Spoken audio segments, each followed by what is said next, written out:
그래서 예수님의 탄생을 우리는 기쁜 소식, 굿 뉴스, 복음이라고 합니다.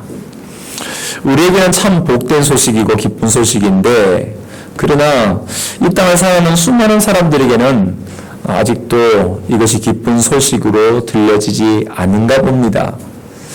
왜냐하면 성탄절 그러면 우리 아이들은 산타크로스 할아버지의 선물을 기대하고 있고, 우리 연인들은 사랑하는 사람들의 그 만남, 그 아름다운 추억을 또 가지려고 하고 있고, 또 소외되고 어려운 삶을 살고 있는 사람들은 도움의 손길을 기다리고 있고, 이렇게 다양한 부류의 사람들이 이 성탄절을 맞고 있습니다.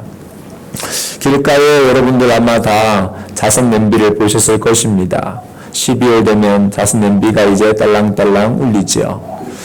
그 자선 냄비를 보면서 우리 사회의 따뜻한 사랑, 또 어려운 이웃들을 돌아보는 일, 그것은 참으로 중요한 것을 가르쳐 줍니다. 그러나 그 자선 냄비가 예수님의 오심을 온전히 드러내지는 못하고 있습니다. 이렇게 많은 사람들은 예수님과 무관한 삶을 살아오면서도 그렇게 큰 불편함 없이 살죠. 두려움이나 절망이나 또 고통이나 이런 것과는 무관하게 아주 행복하게 잘 삶을 살고 있습니다.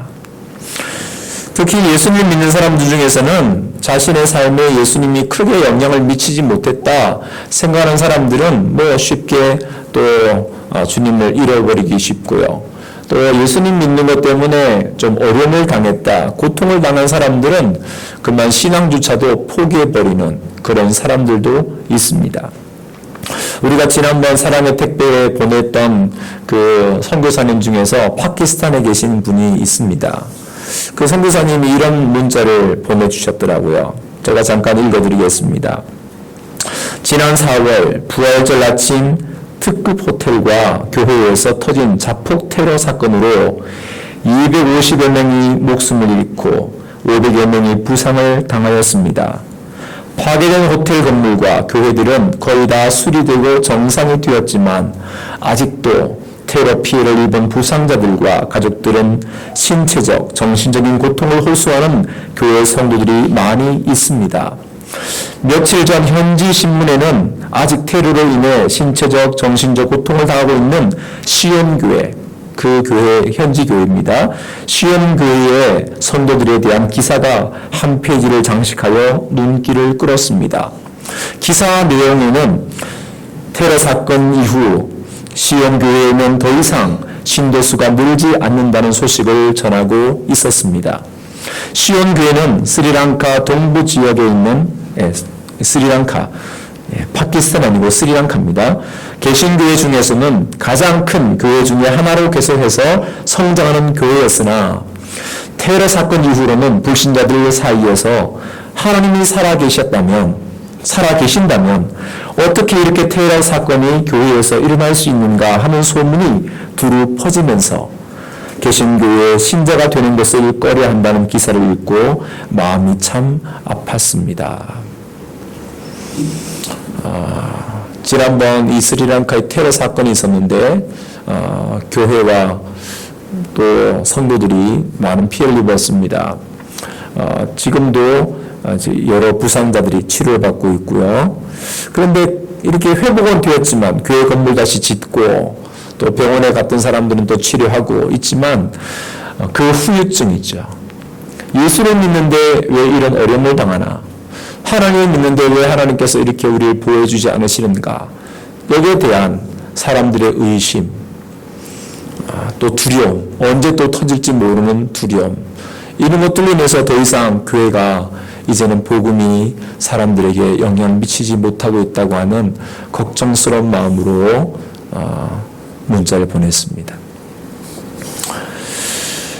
예수님의 탄생하실 때도 마찬가지죠. 어느 누가 하나님의 아들께서 이 세상에 오셨다고 누가 믿을 수 있겠습니까?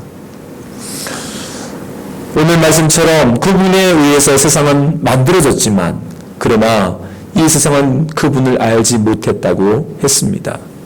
왜 모를까요? 바로 죄 때문입니다. 어둡기 때문에 알지 못합니다. 죄는 우리를 어둡게 만듭니다. 무엇이 참인지 거짓인지, 무엇이 생명인지 사망인지, 어떻게 살아야 바른 것인지 모릅니다. 죄 아래 있으면 우리는 아무것도 알 수가 없습니다. 그런데 더 당혹스러운 것은 자기 백성들도 알지 못했다는 것입니다. 바로 이스라엘 민족도 예수님을 알지 못했다는 거예요. 왜냐하면 이스라엘 민족은 하나님의 말씀을 이미 알고 있고 율법을 가지고 있고 수많은 선자들을 내 말씀을 들었던 그런 민족입니다. 적어도 그런 율법과 선자들에 의해서 메시아가 오신다고 하는 그 증거를 계속해서 그들은 들었습니다. 우리가 잘 알듯이 그 당시에 이스라엘은 로마의 압제 아래 있었습니다. 물론 여러 가지 폭행도 당하고 또 착취당하고 빼앗기고 합니다. 그러나 그래도 어느 정도는 신분을 유지할 수는 있었어요. 바리새파나 사두개파나 헤롯 당원들이나 이런 사람들은 또 자기의 나름대로 자기의 권위도 보호받고 또 어느 정도 나라에서 지켜도 줬습니다. 때문에 예수님께서 유대 땅 베들레헴에 탄생하셨을 때 율법학자들은 예수님이 어디에 출생하실까, 그 메시아가 어디서 탄생하시는가에 대해서도 알고 있었지만 그들은 믿지 못했습니다. 그리고 기다리지도 않았습니다. 큰 관심이 없었던 거죠. 그 예수님을 그리스도로, 메시아로 더더욱 믿지 않았습니다. 그렇기 때문에 자기 백성조차도 영접하지 않았다는 것입니다. 이방 사람들이야 뭐 알 수가 없으니까 죄에 갇혀서 예수님이 그리스도이신 것을 들어보지도 못했고 뭐 알 수 없었으니까 그렇지만 자기 땅 이스라엘 백성에게 왔음에도 불구하고 그 백성조차도 예수님을 믿지 않았다는 것입니다. 자, 이러기에 세상은 알지 못했고 자기 백성은 영접하지 않았지만 그러나 그분은 오셨고 세상에 계셨고 빛을 비추셨습니다. 오셨고 거하셨고 빛을 비추셨습니다. 오셨다는 것은 성육신이죠. 거룩하신 분이 세속된 세상에 친히 오셨다는 것입니다. 도저히 가까이 할 수 없는 거룩하신 분이 이 죄의 세상을 오셨다는 것입니다. 그것도 영광스럽고 화려한 자리가 아닌 가장 낮은 자리, 가장 연약한 어린아이로 탄생하셨습니다. 하나님께서 인간에 주셨다는 이 한 가지 사건으로도 세상은 놀랄 수밖에 없습니다. 이것은 참으로 신비입니다. 그분 오셨을 뿐만 아니라 거하셨습니다. 거하셨다는 것은 잠깐 현장을 둘러보고 가셨다는 것이 아니라 그들과 함께 관계를 맺고 계셨다는 것입니다. 예수님은 33년의 삶을 사셨죠. 30년 동안은 사적인 삶을 사셨고 3년은 공생애를 사셨습니다. 예수님은 이 땅에 머무시면서 제자들과 백성들에게 하나님 나라의 복음을 전파하셨고 많은 기적을 통해서 그들에게 복음을 전해 주었습니다. 고향 갈릴리뿐만 아니라 유대 지역, 예루살렘, 또 사람들이 싫어하는 사마리아, 또 데가볼리 지역, 두로와 시돈, 이방인들이 살고 있는 곳까지 가셨습니다. 또 종교적 지도자뿐만 아니라 어린이, 여자들, 부자, 서민, 또 죄인이라고 취급받는 세리들, 또 창기들, 또 병자들, 귀신 들린 사람들, 수많은 사람들을 만나셨습니다. 좋아하는 사람만 만나신 것이 아니라 이 땅에 수많은 사람들, 고통 중에 있는 많은 사람들, 각자의 삶을 살고 있는 사람들에게 찾아가셔서 그들과 만나셨습니다. 그들과 함께 하셨고 그들의 친구가 되어주셨습니다. 그것뿐만 아니라 그분은 빛을 비추셨습니다. 혼자만으로 가만히 머물러 계시지 않고 모두에게 그 빛을 나눠주신 것입니다. 무엇이 참인지, 어떻게 해야 생명을 얻는지, 하나님 나라에 들어가는 길이 무엇인지를 주님이 하나하나 알려주신 것입니다. 빛을 비추셨기 때문에 우리가 그 빛 가운데로 나갈 수 있게 된 것입니다. 만약 예수님이 그 빛을 비추지 않으셨다면 누가 예수님을 구주로 고백하고 믿을 수 있겠습니까? 우리가 이 자리에 앉아 있는 것도 주님께서 그 빛을 비춰주셨기 때문에 우리가 주님 앞에 나올 수 있게 된 것입니다. 가장 고통스러운 십자가 앞에 서서도 하나님의 사랑과 용서를 우리에게 보여주시고 영원한 구원의 길로 우리를 인도하신 것입니다. 지금도 세상은 예수님을 알지 못하고 있습니다. 그럼에도 예수님의 복음은 교회 속에서 전파되고 있습니다. 지금도 세상 속에서 주님은 일하고 계십니다. 죄인들을 구원하시고 죽음에서 생명으로 주님께서 옮겨주시고 있습니다. 지금도 예수님은 모든 사람들의 왕이십니다. 온 세상의 주이십니다. 참 놀라운 것은 이렇게 세상도 알지 못했고 자기 백성들도 영접하지 않은 그분을 우리는 참 빛으로 믿고 있다는 것입니다. 세상도 알지 못하고 자기 백성들도 그분을 영접하지 않은 그 예수님을 우리는 지금 참 빛으로 우리의 구원자로 믿고 있다는 거예요.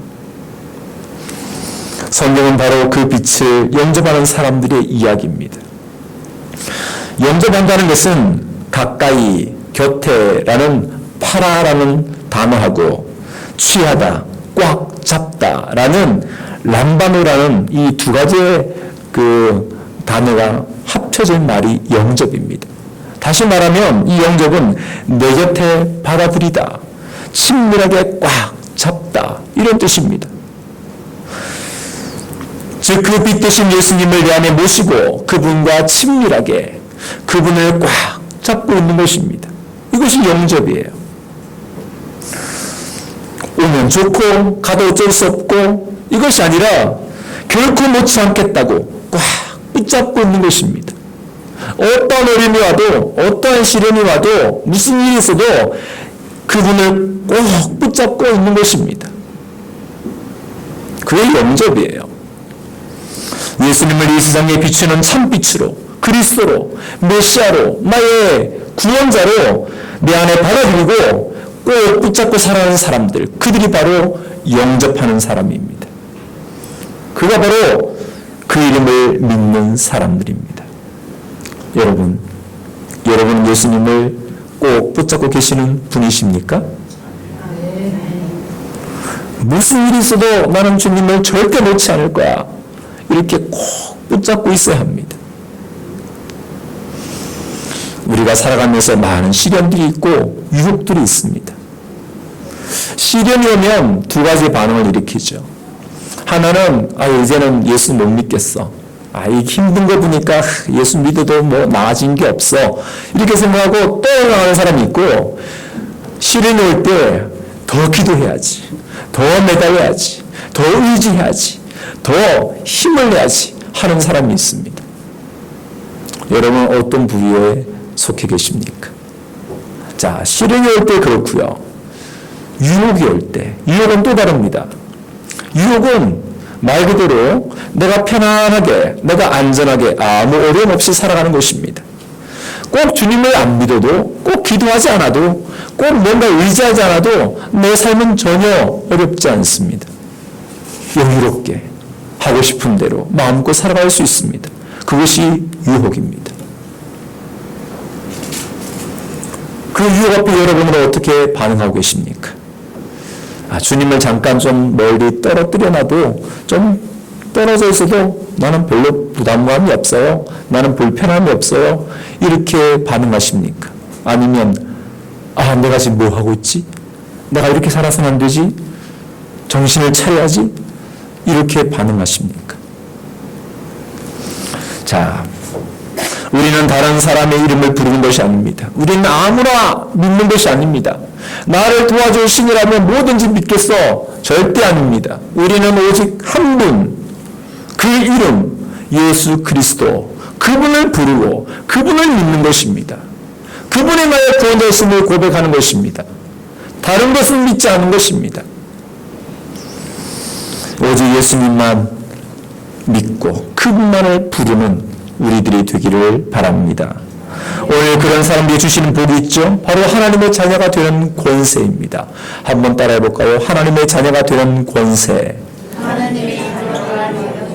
로마 사회는 양자 제도가 있습니다. 우리도 지금 양자를 드리기도 하지 않습니까?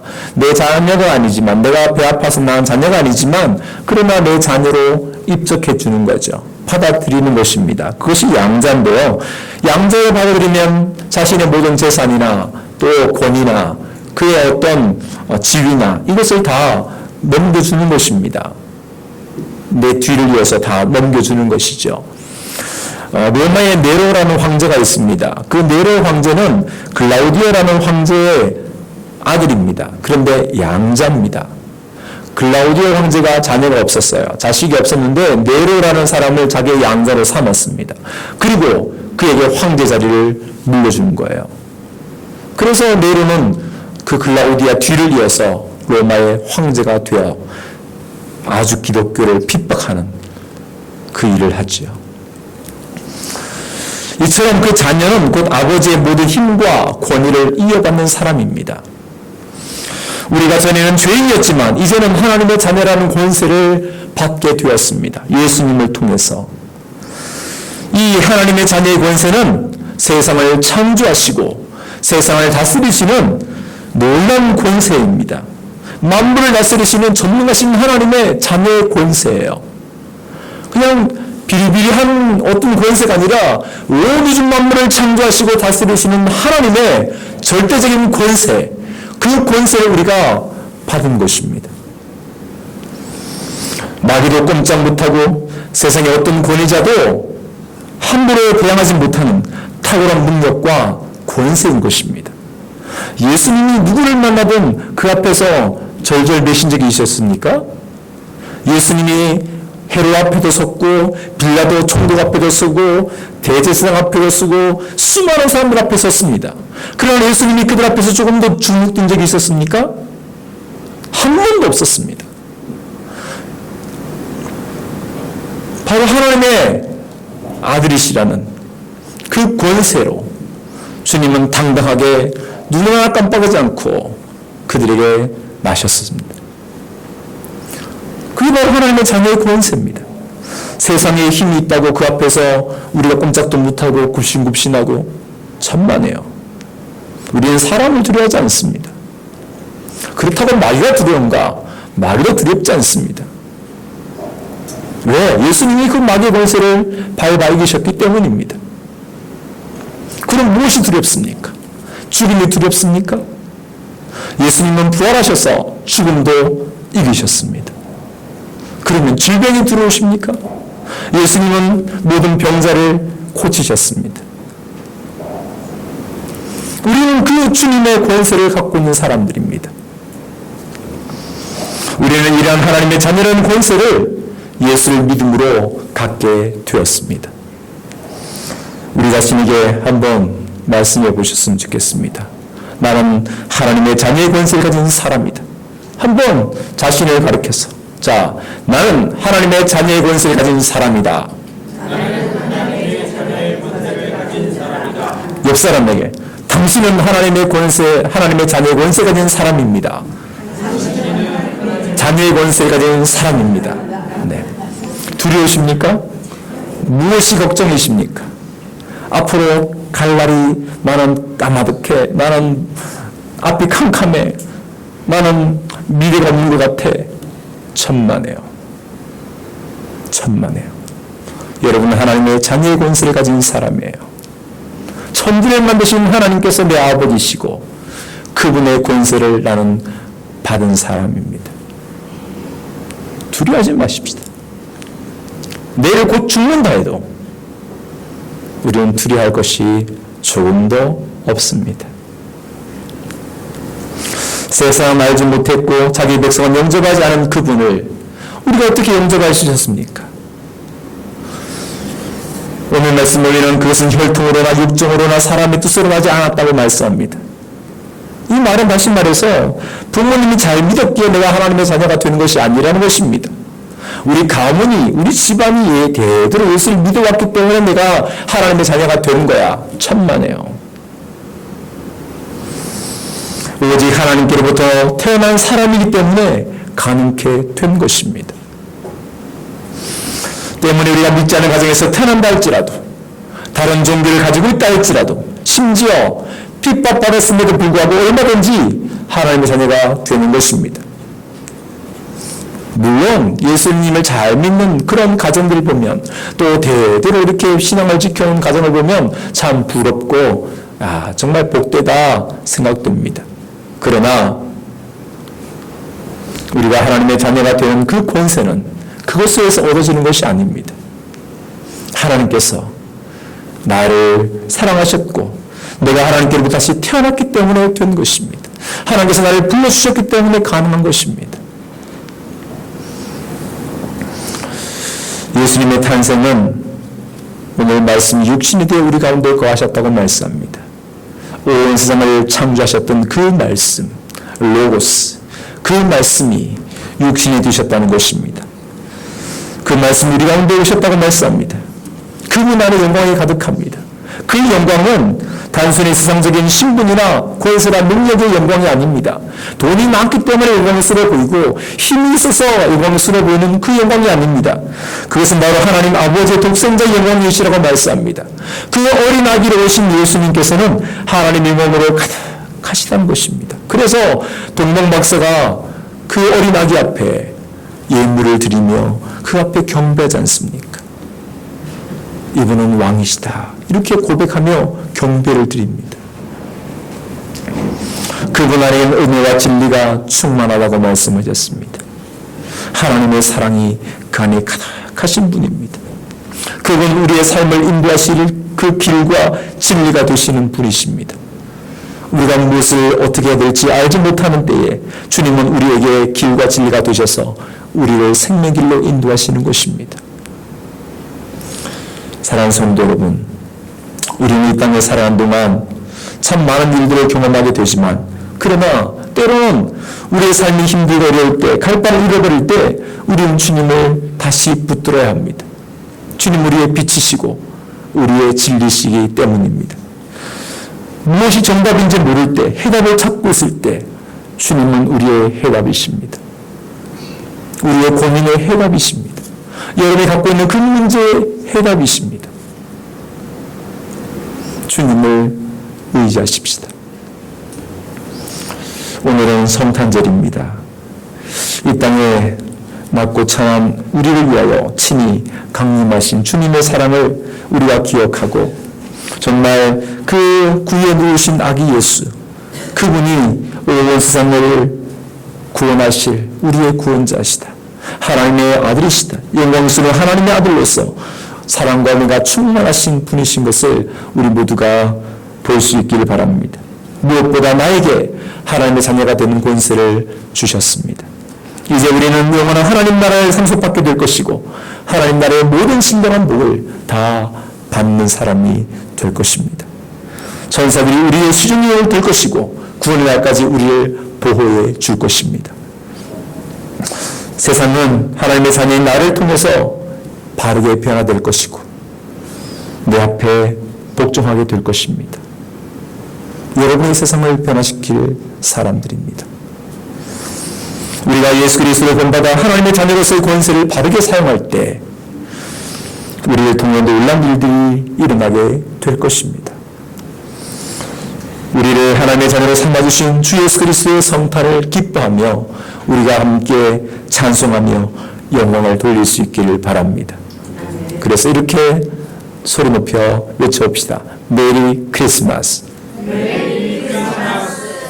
또 우리는 다시 오실 재림의 주님을 함께 기뻐하며 기다리는 사람들입니다. 우리 이렇게 외쳐보십시다. 마라나타. 다시 오실 주님을 기다리는 우리들이 되십시다. 기도합니다. 은혜로우신 하나님, 2000년 전에 이 땅에 낮고 천한 구유에 친히 강림하시는 주님, 우리 모두에게 구원의 기쁨과 하나님의 자녀되는 권세를 주시려고 친히 인간의 몸을 입으신 주님의 사랑을 기억합니다. 우리 모두가 구원의 주님을 찬송하며 경배케 하여 주시옵소서. 이 땅에 살아가는 우리들이 주님의 그 권세를 가지고 하나님 나라를 세우고 주님의 뒤를 이어 주님의 뜻을 행할 수 있도록 주여 도와주시옵소서. 우리 모두 다시 오실 주님을 기다리며 마라나타 고백하며 찬송하며 주님을 의지하며 살아갈 수 있도록 인도하여 주시옵소서. 예수님의 이름으로 기도드리옵나이다. 아멘.